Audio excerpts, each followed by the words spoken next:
Setelah pajak dipermalukan oleh anggota keluarga dan diserbu netizen dengan banyak komen gak mau bayar pajak lagi, seharusnya hal ini adalah kunci pelayanan masyarakat akan pajak dan pengelolaan uang negara agar lebih produktif. Menjadi moment of greatness perubahan di perpajakan Indonesia. Bukan hanya transparan, tapi lebih produktif, tidak konsumtif, dan tepat sasaran. Yaitu membuat kesejahteraan rakyat dan membuat negara menjadi negara yang berdaulat. Rasanya ingin terus mengingatkan masyarakat akan masalah ketatanegaraan dan perilaku pejabat dengan adanya budaya mundur, budaya malu dari pejabat yang bersangkutan yang memang main atau anak buahnya bermain. Artinya menterinya, pejabat tertingginya, ya tidak mampu mengelola.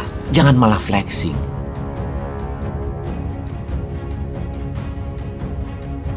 Misalnya ada tuh menteri cuci mobil plat merah milik kantor demi pencitraan. Ya jangan gitu atuh. Masa digedein pencitraannya lalu masalah kelihatan bodoh urusan belakangan. Ya jangan begitu juga pencitraan kementerian kerjanya lah. Menteri kerja itu model begini misalnya. Ada anak buah yang gak bisa kerja ya dipecat. Ada anak buah korupsi selain dipecat ya dihukum mati. Diambil semua hartanya. Dan semua orang di kartu keluarga koruptor tersebut tidak boleh jadi pegawai negeri. Tidak boleh pakai sarana negara. Sekolah negeri, rumah sakit daerah, rumah sakit pusat dan lain sebagainya. Pokoknya sarana negara selama 10 tahun setelah terbukti bersalah di persidangan di mana korupsi di atas 50 miliar dihukum mati. Lalu dia menterinya mundur dari jabatannya. Misalnya begitu.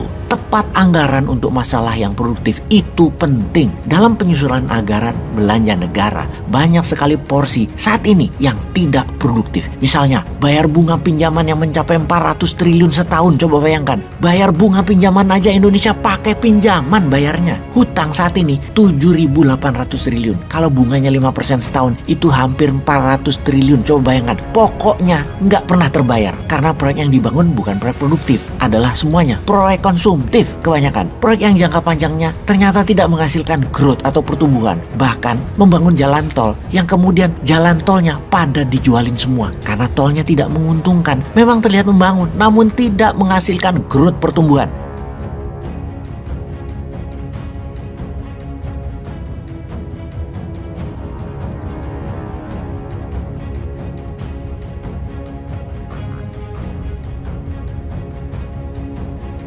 Ini fakta. Buktinya apa lagi? Hanya 24% pertumbuhan ekonominya dalam 9 tahun kelolaan APBN-nya saat ini. Hanya 2,6% setahun tumbuhnya. Itu nggak pakai pejabat. Autopilot ekonomi rakyat ya tumbuhnya segitu. Lalu pemerintah selama ini ngerjain apa dalam hal ekonomi? Ngerjain rakyat. Dengan memenuhi media berflexing-flexing karya yang nggak produktif itu. Buat apa sih? Kalau kita membangun berdasarkan pertumbuhan, maka pasti Indonesia sekarang tidak impor garam, tidak impor BBM, tidak impor beras, tidak impor pupuk, tidak impor vaksin, tidak impor senjata perang, tidak impor hutang. Namun semua sudah menjadi swadaya. Pangan surplus, pupuk surplus, produksi ekspor, manufaktur naik 3 kali lipat di luar hasil alam. Pendapatan Indonesia selama ini masih mengandalkan hasil alam. Kelapa sawit, batu bara, nikel yang semuanya ada batas usia, ada batas stoknya. Yang ketika dijual harus menghasilkan kemakmuran buat rakyat sesungguhnya. Ini nikel ya, tinggal 20 tahun lagi habis. Yang kaya itu oligar dan Tiongkok. Negara hanya dapat 10%-an doang. Udah itu habis, kan keterlaluan.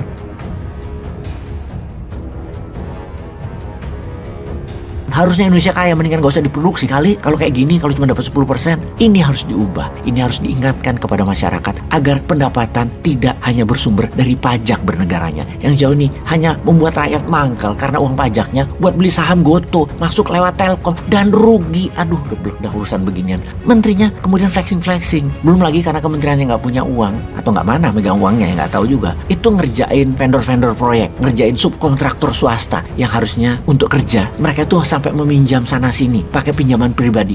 Pas jadi proyeknya tahunan gak dibayar sama BUMN. Ambiar banget dah cara kelola negaranya. Lalu begitu BUMN rugi, minta APBN bayarin. Pajak rakyat tuh duitnya gak amanah pada lu semua ya. Tapi kok masih mau lagi berkuasa dan rakyat seakan gak sadar bahwa mereka ini menghabiskan anggaran ini. Banyak yang gak kompeten orangnya dan tidak punya grand design untuk membuat Indonesia makmur. Rakyat sejahtera tuh gak ada desainnya. Membuat negara berdaulat tuh gak ada desainnya. Jadi curhat gue ini. Peace dah.